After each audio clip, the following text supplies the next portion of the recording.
Which Linux distribution is right for you? Let's find out. Linux is a family of free and open source operating systems that are all based on the Linux kernel. There is no single best Linux distro, because so many exist for so many different reasons. For instance, Arch Linux provides you with a fully customizable and minimalist desktop, but it is extremely hard to install and configure, whereas Ubuntu provides beginners with an easy-to-use Linux distro that is perfect for web browsing, checking emails, watching videos, streaming, etc. So what Linux distro you think is best will be different to somebody else, obviously.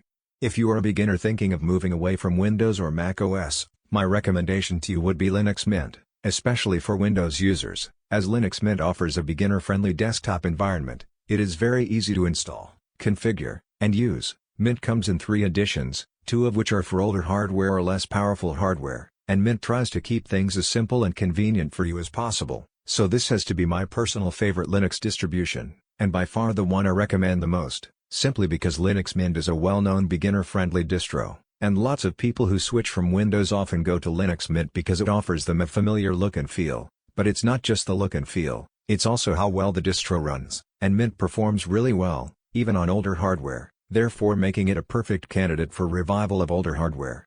If you're feeling more creative, maybe look for a distro tailored towards content creation, such as Ubuntu Studio, or Linux. These offer many free creativity programs and apps right from the get-go, including GIMP, Blender, Audacity, LMMS, VLC Media Player, etc. And these distros are renowned for their sleek and modern looks, the vast array of FOSS content creation applications that come pre-installed, and these distros can run on less powerful hardware too, although it's advisable to have more powerful hardware if you're going to do video editing, rendering, gaming, etc. While these distros cater towards certain needs, wants, and preferences, please remember that Linux is not a replacement for Windows. It is a fundamentally different operating system, and a good chunk of proprietary software and drivers is not available for Linux, so don't be surprised to see one of your favorite applications not working or being natively supported on Linux. You also have to remember that Linux is not for everyone. Not everyone is prepared for change, and while it offers you a free alternative to Windows or Mac OS, it certainly cannot replace or replicate them, and running Windows software on Linux is kind of a pointless exercise, as latency and other issues can arise, and some programs downright refuse to work properly under Wine, so Wine is not the permanent solution to running Windows software on Linux. It's really only good for basic applications.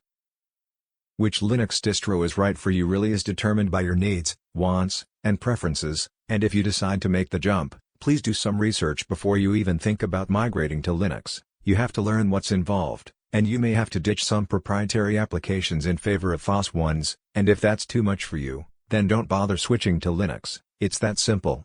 You have to come prepared and willing to learn, and it might also be a good idea to start looking into programming, as Linux is often used by developers, and more tech-savvy people. These people know stuff like Python and C++, and knowing these programming languages can make using Linux a hell of a lot easier for you, as you will need to use the terminal every now and then, and while this can be daunting, it is an efficient way of performing certain tasks in Linux, such as installing and updating software, or removing it for that matter, so it's also advisable to read up on must-know commands for Linux, and also beware that deadly commands, which cause major destruction to Linux systems, exist too. Be very careful as to not delete the home partition or anything, as this will render your Linux system useless and inoperable.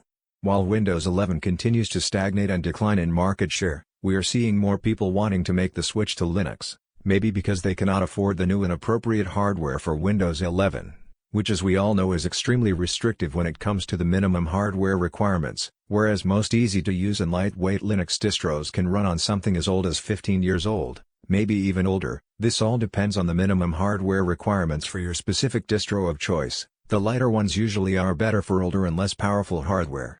So, which Linux distro is best for you will really come down to your needs, wants, and preferences, and if Linux can satisfy your requirements, it's definitely worth a shot. So get your favorite distro of choice, flash it onto a USB, or burn a DVD, and see how well it performs, and if you're ready to make the switch, go right ahead. Nobody is stopping you. Alright, that's it for this video folks.